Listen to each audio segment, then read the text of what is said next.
नमस्कार विद्यार्थियों, इस वीडियो में आप बहुत ही आसान तरीके से यहाँ पर दी गई समीकरण को द्विघात समीकरण के रूप में समानित करके हल करना सीखेंगे। तो विद्यार्थियों, यहाँ पर जो समीकरण दी हुई है यहाँ कुछ इस प्रकार है। x upon x plus one plus six into x plus one upon x minus 5 equal to 0। तो विद्यार्थियों, इस समीकरण को हल करने के लिए यहाँ पर हम लिख लेते हैं हल।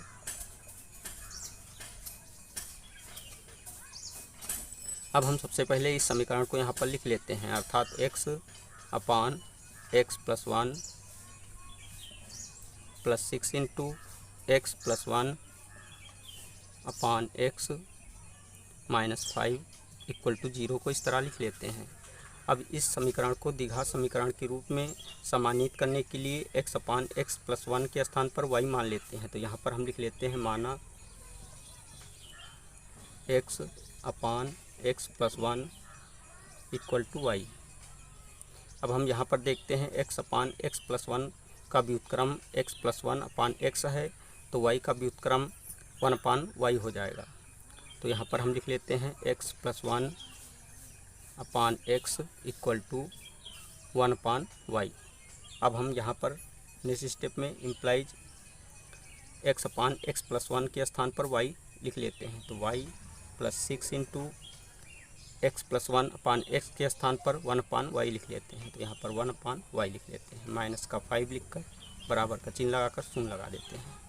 नेक्स्ट स्टेप में इम्प्लाइज एलसीएम लेकर इसको सॉल्व करते हैं। तो यहाँ पर हो जाएगा वाई स्क्वायर प्लस का 6 माइनस का 5y upon y equal to 0। Next step में इम्प्लाइज यहाँ पर लिख लेते हैं वाई स्क्वायर माइनस का 5y प्लस का 6 इक्वल टू 0। यहाँ एक द्विघात समीकरण प्राप्त हो चुकी है, अर्थात यहाँ पर जो समीकरण दी हुई थी इसको हमने यहाँ पर द्विघात समीकरण के रूप में समानित कर लिया। अब इस द्विघात समीकरण के शून्य ज्ञात कर लेते हैं।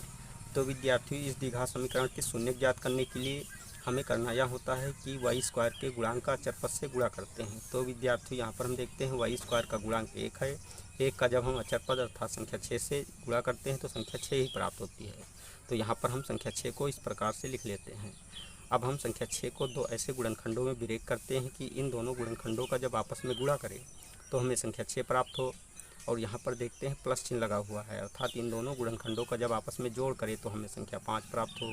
तो संख्या 6 के दो ऐसे गुणनखंड 3 व 2 हैं, क्योंकि 3 का जब 2 से गुणा करते हैं तो संख्या 6 प्राप्त होती है और 3 में जब 2 जोड़ते हैं तो संख्या 5 प्राप्त होती है। अब हम यहाँ पर इम्प्लाइज का चिन्ह लगा देते हैं, वाई स्क्वायर को ऐसे उतार लेते हैं, माइनस का चिन्ह लगा देते हैं तथा 3 व 2 को छोटे ब्रैकेट में 3 प्लस 2 के रूप में लिख लेते हैं।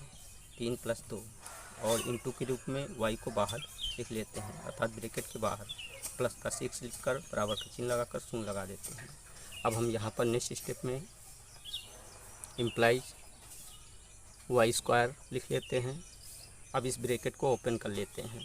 तो यहाँ पर हो जाएगा माइनस का 3y माइनस का 2y प्लस का 6 इक्वल टू 0।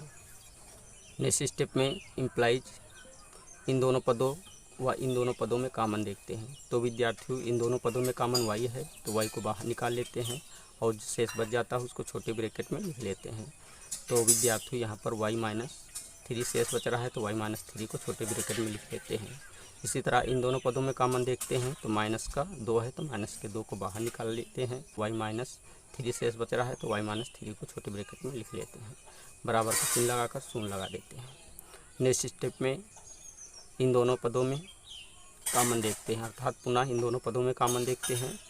तो विद्यार्थियों, इन दोनों पदों में कॉमन y माइनस 3 है तो y माइनस 3 को एक ब्रैकेट में लिख लेते हैं तथा दूसरे ब्रैकेट में इंटू के रूप में y माइनस 2 को लिख लेते हैं। तो यहाँ पर लिख लेते हैं y माइनस 2, बराबर का चिन्ह लगाकर शून्य लगा देते हैं। अब हम एक बार y माइनस 3 को शून्य के बराबर करते हैं तथा दूसरी बार y माइनस 2 को शून्य के बराबर करते हैं। तो हम सबसे पहले y माइनस 3 को शून्य के बराबर कर लेते हैं। तो यहाँ पर लिख लेते हैं जब y माइनस 3 बराबर 0 तब y बराबर 3 प्राप्त हो जाता है। और जब यहाँ पर लिख लेते हैं और जब दूसरी बार y माइनस 2 को 0 के बराबर करते हैं तो यहाँ पर लिख लेते हैं y माइनस 2 बराबर 0 तब y बराबर 2 प्राप्त हो जाता है। तो विद्यार्थियों, इस प्रकार इस द्विघात समीकरण के हल यहाँ पर y बराबर 3 व y बराबर 2 प्राप्त हुए। चूँकि हमने यहाँ पर x अपान x प्लस 1 के स्थान पर y माना था, तो हम यहाँ पर पुनः y के स्थान पर x अपान x प्लस 1 को लिख लेते हैं। तो यहाँ पर हम पहले मूल को लेते हैं, अर्थात y बराबर 3, तो y के स्थान पर x अपान x प्लस 1 रखते हैं, तो x upon x plus 1 equal to 3 हो जाता है। नेक्स्ट स्टेप में implies x equal to 3x plus 3 हो जाता है। इम्प्लाइज नेक्स्ट स्टेप में इस x को दाहिनी तरफ ले जाते हैं, तो ये माइनस का x हो जाता है, तो हो जाता है 3x minus x equal to -3। Next step में इम्प्लाइज 2x बराबर -3, या नेक्स्ट स्टेप में इम्प्लाइज x बराबर -3/2 प्राप्त हो जाता है। अब दूसरी बार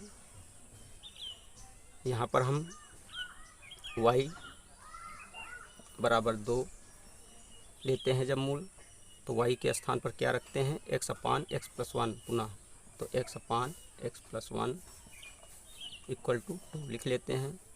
तो यहाँ पर हो जाता है x equal to 2x plus 2। Next step में implies x minus 2x equal to 2 हो जाता है।